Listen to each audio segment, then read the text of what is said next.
இனிமையான நண்பர்களே, அன்புள்ளம் கொண்ட நெஞ்சங்களே, அனைவருக்கும் வணக்கம். தேசிய முற்போக்கு திராவிடர் கழகத்தின் தலைவர் பிரேமலதா விஜயகாந்த் அவர்கள் ஒரு கடைந்தெடுத்த அரசியல் வியாபாரி என்பதை அவ்வப்பொழுது நிரூபித்துக் கொண்டே இருக்கிறார். தற்பொழுது சட்டமன்றத்திலும் அதை நிரூபித்து விட்டார். அவர் தொடர்ந்து இப்படித்தான் செயல்பட்டு கொண்டிருக்கிறார் என்பது அனைவருக்கும் நன்றாகவே தெரியும். இருந்தாலும் அதை கோடிட்டு காட்ட வேண்டியது, அதை பற்றி விளக்கமாக பேச வேண்டியது நம்முடைய கடமை. நடிகர் விஜயகாந்த் அவர்கள் இருக்கின்ற வரை தேசிய முற்போக்கு திராவிடர் கழகத்திற்கு கொஞ்சமேனும் பொதுநலம் இருந்தது. அவர் மறைந்ததற்கு பிறகு விஜயகாந்துடைய கட்சிக்கு தலைமை பொறுப்புக்கு வந்த பிரேமலதா விஜயகாந்த் அவர்கள் முழு நேர அரசியல் வியாபாரியாக மாறிவிட்டார். அதே நேரத்தில் தமிழகத்தில் எதிர்பாராத விதமாக ஆட்சியை கைப்பற்றி திமுக கூட்டணியில் இருந்த கட்சிகளை திமுக கூட்டணியை விட்டு விலக வைத்து தமிழக வெற்றி கழக அரசுக்கு ஆதரவு கொடுக்க வைத்து தமிழகத்தில் முதலமைச்சர் பதவியை தக்க வைத்துக் கொண்டு ஆட்சியை தக்க வைத்துக் கொண்ட தமிழக வெற்றி கழக அரசு தமிழகத்தில் ஆட்சிக்கு வந்ததற்கு பிறகு பல அரசியல் கட்சி தலைவர்கள் பசுதோல் போர்த்திய புலி என்பது தெரிந்துவிட்டது. இதுவரை அவர்கள் நடத்திய மனித புனிதர் நாடகம் எல்லாம் அம்பலத்திற்கு வந்துவிட்டது. இப்பொழுதுதான் நடிகர் விஜயகாந்த் அவர்களுடைய மனைவி பிரேமலதா அவர்கள் நடத்திய நாடகம் அம்பலத்துக்கு வந்திருக்கிறது. இன்னும் சொல்ல போனால் கடந்த சட்டமன்ற தேர்தலில் திமுகவின் தோல்விக்கு முக்கிய காரணம் வகித்தவர் இந்த பிரேமலதா அவர்கள்தான். இல்லை, முழு காரணமும் இந்த பிரேமலதா அவர்கள்தான். இந்த பிரேமலதா அவர்கள் கடந்த சட்டமன்ற தேர்தலில் கிட்டத்தட்ட அண்ணா திமுகவுடன் கூட்டணி பேசி முடித்து விட்டார். இன்றோ நாளையோ அண்ணா திமுக கூட்டணியில் இணைந்து தொகுதி பங்கீடு காணப்போகிறார். இதன் மூலம் அண்ணா திமுக கூட்டணி வலிமை பெறப்போகிறது என்றெல்லாம் சொன்னார்கள். ஆனால் யாரும் எதிர்பாராத விதமாக விஜயகாந்த் மனைவி பிரேமலதா அவர்களும் திமுகவில் அமைச்சராக இருந்த ஏவா வேலு அவர்களும் இவர்களுக்கு உண்டான ஜாதி பாசத்தின் அடிப்படையில் ஒரு நாயுடு லாபியை உருவாக்கி திமுக கூட்டணியில் பிரேமலதா இணைந்தார். அதுவரை திமுக கூட்டணியில் இருந்த கட்சிகளான விடுதலை சிறுத்தைகள் உள்ளிட்ட கட்சிகளுக்கு கொடுக்காத மரியாதையை கூட திமுக தலைமை விஜயகாந்த் மனைவி பிரேமலதாவிற்கு கொடுத்தது. அதிகமான சீட்டுக்கள் வேண்டும் என்று விடுதலை சிறுத்தைகள் கட்சி திமுகவை வலியுறுத்தியது.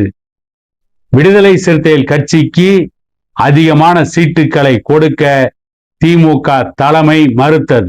விடுதலை சிறுத்தைகள் கட்சி ஒரு நாடாளுமன்ற மாநிலங்களவை உறுப்பினர் பொறுப்பை திமுக தானாகவே கொடுக்கும் என்று எதிர்பார்த்து காத்திருந்தார்கள். ஆனால் விடுதலை சிறுத்தைகள் கட்சி கடைசியில் இலவு காத்த கிளியானது. எதிர்பாராத விதமாக விஜயகாந்த் மனைவி பிரேமலதாவிற்கு ஒரு நாடாளுமன்ற மாநிலங்களவை உறுப்பினர் பொறுப்பை திமுக வாரி வழங்கியது. அந்த நாடாளுமன்ற மாநிலங்களவை உறுப்பினர் பதவியை விஜயகாந்தின் மைத்துனர் LK சுதீஷ் அவர்கள் தட்டி பறித்து சென்றார். விடுதலை சிறுத்தைகள் கட்சி ஏமாந்தது.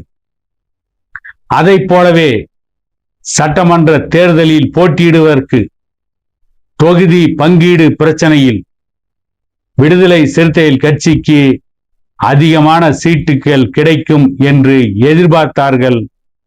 ஆனால் திமுக தலைமை விடுதலை சிறுத்தைகள் கட்சிக்கு ஏமாற்றத்தை பரிசளித்தது.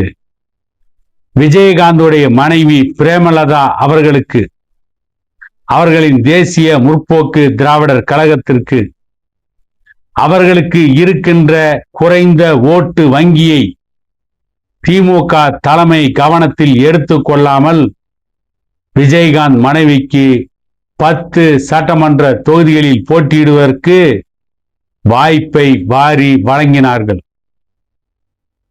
2019ஆம் ஆண்டிலிருந்து திமுக கூட்டணியில் அனாபான் போட்டு ஒட்டியதைப் போல தொடர்ந்து முட்டு கொடுத்து கொண்டிருந்த திமுக தலைமைக்கு விசுவாசமாக திமுக தலைமை காலால் இட்ட வேலையை தலையால் செய்து முடித்து கொண்டிருந்த விடுதலை சிறுத்தைகள் கட்சிக்கு பிரேமலதா விஜயகாந்த் அவர்கள் கட்சிக்கு ஒதுக்கிய 10 சீட்டுக்களை விட குறைவான சீட்டுக்கள், அதாவது 8 சட்டமன்ற தொகுதிகளில் போட்டியிடுகின்ற வாய்ப்பை மட்டுமே திமுக தலைமை வழங்கியது.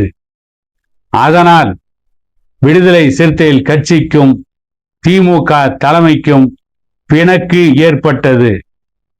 இதை நன்றாக புரிந்து வைத்திருந்த தலித் சமூக மக்கள் 95% பேர் திமுக கூட்டணிக்கு வாக்கு போடாமல், திமுக கூட்டணிக்கு ஓட்டு போடாமல் தமிழக வெற்றி கழகத்திற்கு கிட்டத்தட்ட 99% தலித் சமூக மக்கள் ஓட்டு போட்டார்கள். அதனால்தான் தமிழக வெற்றி கழகம் இந்த அளவிற்கு ஒரு மகத்தான வெற்றியை பெற்றது என்று சொன்னால் அது மிகையாகாது. தன்னுடைய கூட்டணி கட்சிகளை கூட பகைத்து கொண்டு விஜயகாந்த் மனைவி பிரேமலதா அவர்களுக்கு சீட்டுக்களை வாரி வழங்கிய திமுகவிற்கு விஜயகாந்த் மனைவி பிரேமலதா அவர்கள் விசுவாசத்தோடு நடந்து கொண்டார் என்றால், விசுவாசத்தோடு நடந்து கொண்டாரா என்றால் இல்லை.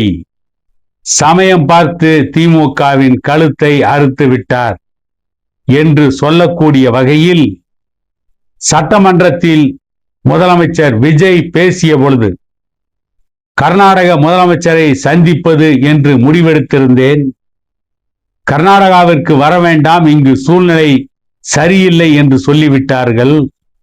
இருந்தாலும் தமிழக மக்களின் உரிமைகளை காப்பதற்காக எந்த அவமானத்தையும் எந்த பழியையும் ஏற்றுக்கொள்ள நான் தயாராக இருக்கிறேன் என்று சட்டமன்றத்தில் முதலமைச்சர் விஜய் பேசினார். அப்படி பேசி தமிழக மக்களிடம் ஒரு அனுதாபத்தை பெற்றுவிடலாம் என்று கனவு கண்டார். அவ்வளவு அவமானத்தை சந்தித்து தமிழக முதலமைச்சர் விஜய் அவர்கள் கர்நாடகாவிற்கு போய் கர்நாடக முதலமைச்சர் டி.கே. சிவகுமார் அவர்களை சந்திக்க வேண்டிய அவசியம் எதுவும் இல்லை. தேவையில்லாமல் கர்நாடக முதலமைச்சர் டி.கே. சிவகுமார் அவர்களை அவர் இருக்கும் இடம் தேடி போய் தமிழக முதலமைச்சர் சந்தித்து எதுவும் ஆகப் போவதில்லை.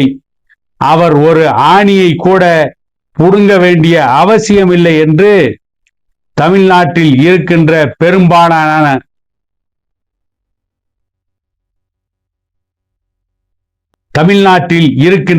பெரும்பாலான அரசியல் கட்சிகள் சொல்லிவிட்ட பிறகும் நடிகர் விஜய் கர்நாடகாவிற்கு செல்ல திட்டமிட்டிருந்தார்.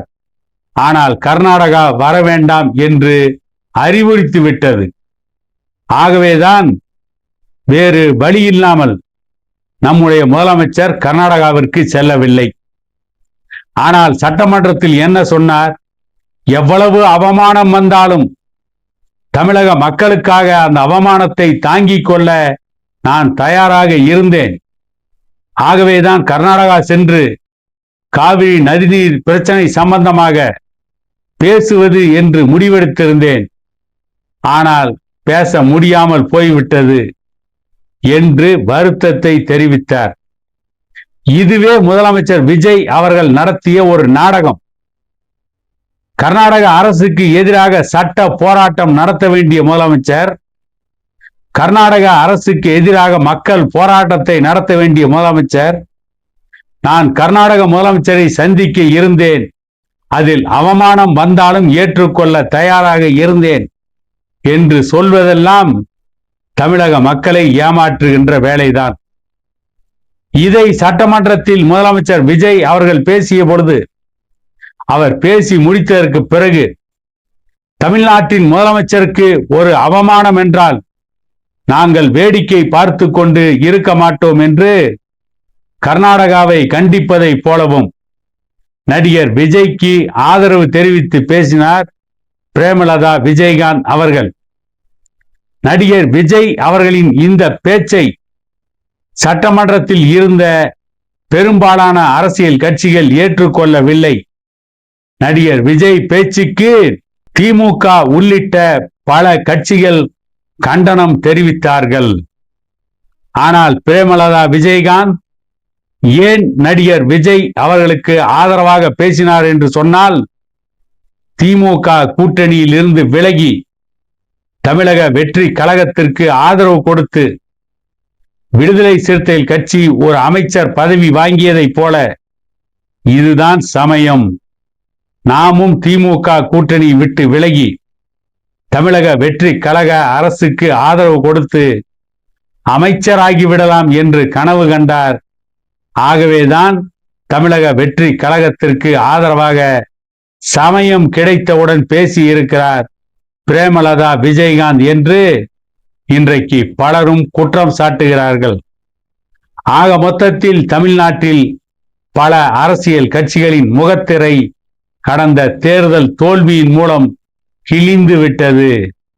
அவர்கள் மோசமான பேர்வழிகள் என்பதை நாட்டு மக்களுக்கு அப்பட்டமாக நிரூபித்திருக்கிறார்கள். இந்த நடிகர் விஜயகாந்துடைய மனைவி பிரேமலதா அவர்களும் கடைந்தெடுத்த அரசியல் நாடக பேர்வழி என கூறிக்கொண்டு மீண்டும் ஒரு காணொளியில் உங்களை சந்திக்கும் வரை உங்களிடமிருந்து விடைபெறுவது உங்கள் எடப்பாடி துரைசாமி.